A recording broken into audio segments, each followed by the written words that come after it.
online PE teacher. Good to see you. It's me behind these glasses.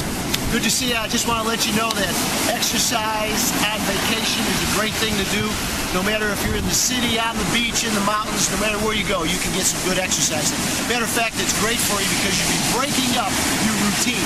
We'll be talking a little bit later in another video on what to eat on vacation.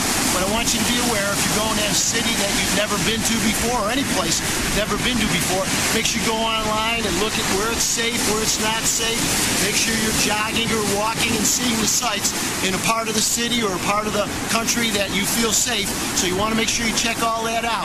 But you're going to find that even like I'm on the beach right now, you're jogging on the beach, walking on the beach, you're going to get a different kind of a workout. Be aware of that. Start off slowly, gradually build your pace up.